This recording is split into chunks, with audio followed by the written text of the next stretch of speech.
It's Johnny Jones, and I'm here at home, and man, have we got some stuff today. Now, my back's been on the fritz. I herniated a disc, and it's been a pain in the back and ass because it's near my ass. But, so today, these are different orders, by the way. We got a lot of stuff in I want to talk about. This one right here is the Cobra 75 WXST. It's handheld, complete. Hasn't been used much. I think I got this for $30 or so. It's actually worth more, like $79, believe it or not. This right here is a Cobra 25. It's a sound tracker with weather. And someone sold this thinking that they had a microphone for it, when actually it is another one of these Cobra 75s. These 75s tend to do this because they use really crappy rubber. It's not real rubber, it's just plastic. I got mics that are like 15, 20 years old that still hold up. But this stuff, man, it just falls apart in the sun. It's ridiculous. But anyways, so they thought this was a mic. So this and this together, less than 40. These right here, Cobra 29s. This one's 29 XLR, so it's an older model. Philippines, I believe. This is the Chinese model, 29 LTDWX.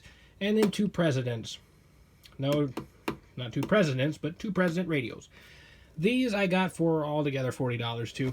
So, actually less than 40, I believe. Anyways, lots of stuff here to test out. Now, as much as I wanted to make that video of me testing out all those radios 5 days ago, I got the flu. So I've been in bed for a long time since.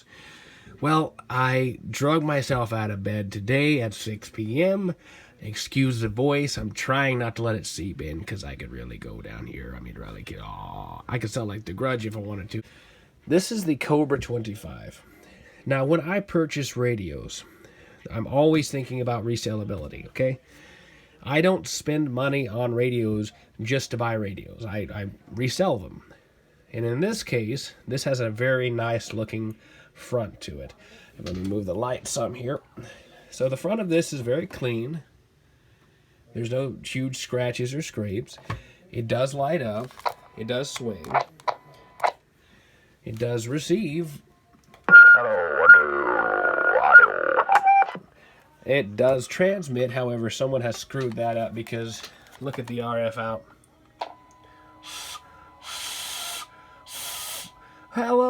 Hello, we can't modulate anymore because some idiot turned the pot all the way up. So we need to turn the carrier down because we are not modulating very much at all. That can be easily fixed. But the biggest issue with this radio is this crap right here. Now, oftentimes you have a sticker.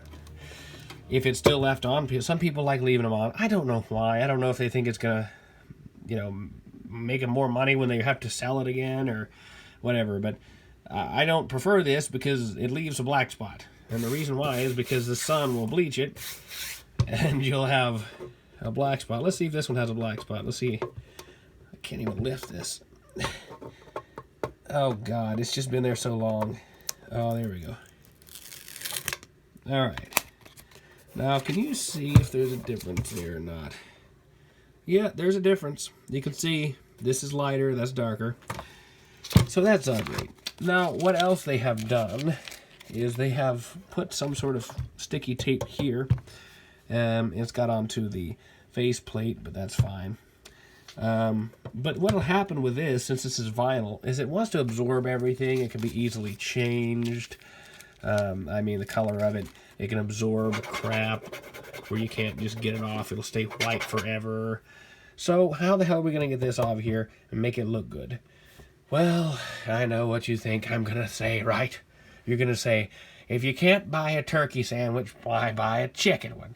Well, I say, why paint a radio when you can wrap one? That's right.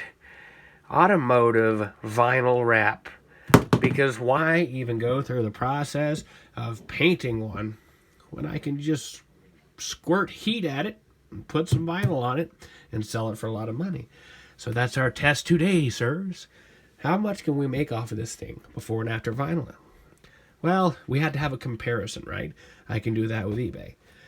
I already know what I can get out of this. If I didn't know this worked or not, I'd put untested. Never do, because I check them. Untested, I can get 25 bucks out of this. Tested and depending on the condition, if let's say this condition, tested, working, modulation and everything was fine, no problems, I got that worked out with a carrier, then I can get $45 out of this, I'd say, on a good day. With this, I think we could crank our profits up another 20 bucks. I know that sounds like crazy. It's a crazy talk, but really, people will pay for stuff like this right here. So we're going to get our heat gun out, take all our screws out of this thing, and we're going to wrap this sumbitch. Let's do it. And I hope this sounds just as upbeat as usual, but I don't think it is. I don't think it's a very upbeat video, but just hang in there. Come on. I don't know if you can see this very well on camera, but the words themselves have worked their way into the vinyl. Alright, so we have our cover off of our radio. I have my heat gun, which I'm going to put on low at first, and I'll go to high if needed, but start with low. And I also have a very important thing here. This is a heat-resistant glove. This is silicone, and it protects up to like 1,000 degrees or something. I don't know. It's a really nice glove. I'm going to turn this on and work my way around the edges and hold it there for about a minute at a time. By the way, I don't care if I destroy this. This isn't my artwork, and if it was, I'd want to destroy it anyway. No offense. But anyways, so I'm going to start here, start warming this up till the edges start curling, and then I'll peel it back. Alright, so it looks like we've run into a problem. The vinyl has been put on with a extra strength adhesive, so even when you mount it to the point that it's actually starting to drip, it does not want to come off the radio. So I'm going to try two different methods. It'll be a good time to experiment with this because I will be doing it in the future. By the way, this method does work. It's just probably not going to work for CB radios. It'll work for vinyl decals and stuff like that, but apparently industrial stuff, it might have a you might have a bit of a problem because of the adhesive. But anyways, so I'm going to try to either put well, actually I'm going to do both. One, I'm going to put it in a bathtub with some water, just water. I've done that before, and vinyl comes up relatively easy like that. Adhesive will come off. If that doesn't work, maybe some vegetable oil. And if that doesn't work, we're going to actually put this in the fireplace. Yes, in the fireplace. All right, here's our controlled burn test. We'll see if we can get a good result with this. You can see just from a few minutes of being in the fire that is already starting to peel. The vinyl is literally just peeling and flaking off. I'm also going to soak them in water too. Water has worked before with some face plates that I had that were vinyl, that had vinyl on them. So we'll try this method and see which one turns out better for us. The metal shouldn't get too weak because we're not going to cook it forever. It's just going to be long enough to get the vinyl off. So we'll see what happens. Here is the first attempt at putting it in the fire to get rid of the vinyl. Completely gets rid of the vinyl. The vinyl is gone. It's as smooth as a baby's ass. But the problem is, look how ugly the color is. Now that wouldn't be a problem since you're coating it with vinyl, but if someone buys this from you and then opens it up and looks on the inside, they might have a problem with that. Now, unfortunately, I made this a bit springier. I turned this into spring steel, so it certainly didn't make it any weaker, but be careful if you do that, because then you're going to have, it's a little bit bowed, and it's very hard to bend back because I've hardened it. You could actually just go ahead and take a sander to this and get back to the base clean metal. No problem. So it's not a deal breaker if you wanted to do, you know, 20 or 30 of these cases at one time and throw them in a fire and sand them down. I guess you could do that, but I don't see really the point in it. I'd rather just find a method that keeps it clean. Alright guys, what do you think? So instead of using the initial vinyl that I showed in the video, I decided to use this electric or lime green, depending on what your preferences are. I did that because I've never done this before and I didn't want to screw it up, so I figured I'd just test it out. And it actually turned out just fine. Not the best in the world. I certainly made mistakes But for the most part, other than a few light scratches, that is pretty nice looking. The bottom was the trickiest, getting it around the corners without them peeling up. That still needs work there, you see that? So, that's a work in progress, but I can definitely see, I've only been working on this for about half an hour, so I can definitely tell if you put the time in, you do get a really nice finish. Alright then, this is how the radio will look once it's all put in place and all the screws are back in. Hopefully the screws do not ruin or tear the vinyl, but we'll see. There's also a couple places where it's bubbling up. I need to hit that with a heat gun and then go back over it. This is actually for pushing the air out of it. Hey, I found some extra vinyl. Well, it's electrical tape, but it's still vinyl. Check this out. I gave her a racing stripe, guys. Yeah. Well, this is a classic muscle car color anyway, so I think it works well. It's got a really great shine to it, this stuff. It's way easier to work with than paint. Well, it depends on your perspective, I guess. It did take me a while to do this, but the outcome is much better than with paint. It does have a bunch of smudges on it. I have to polish it up, but yeah.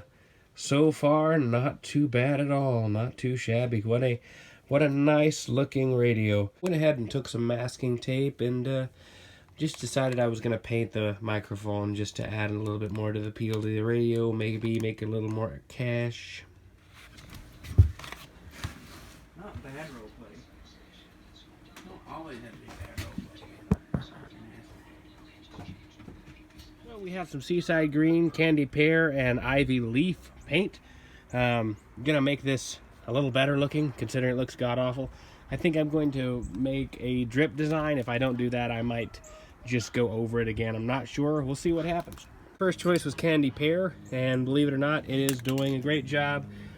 It actually is leaving a glitter, which is going to cover up those drips and hopefully make this product look a lot better. Oh, I sprayed him with the pear, and it's got this really great glitter effect to it. It really salvaged the fact that we had some splatters because of the weather. So I'm going to peel this off and get her put back together, see how it looks with the radio itself. Now, because I have self-respect as a person, I will not gloat about this microphone. This is rough. It's in rough condition. We could have did a way better job. There's just some areas where it does not look very good. Yeah, it's very amateurish. But you know what? Hey, we tried. It turned out all right. Let's see how it looks with the radio. Oh yeah, very good combination. We have the lighter tone here with the black. We have the black here, and this is the lighter tone is the glitter, and the darker is the forest green. So I think it looks fine. It's going to work just fine with this. Right, last thing we have to do is get the radio in order. Now the problem is there is no AM carrier adjustment in here, other than a coil. So yes, someone has been messing with the coils. I think it was L10. When I saw that it was L10 in the schematic, I went, ah, shit. People are spreading coils. We got stuff in here. It doesn't look too pretty. So we got, and this, the modulation potentiometer is cranked all the way to max. So someone's been in here and played with it and made it sound like crap. And they thought, I'm getting another radio because this one doesn't sound as good because someone told them it sounded like shit. Well, it sounds like shit because somebody come in here and mess with all this stuff.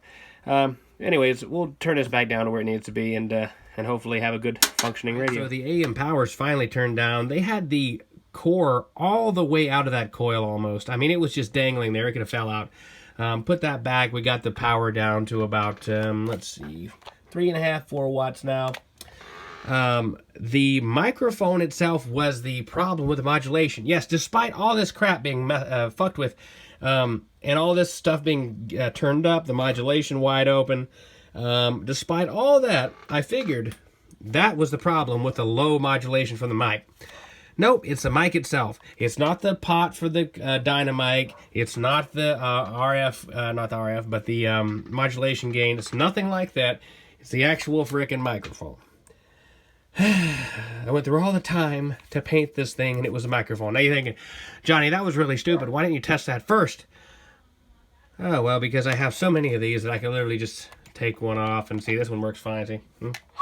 No big deal. I broke my needle. Audio. Audio. Yeah. So anyways, let's go ahead and see what she sounds like on here. Hello. Hello. 1, 2. Imagine having to live with me, because my family does.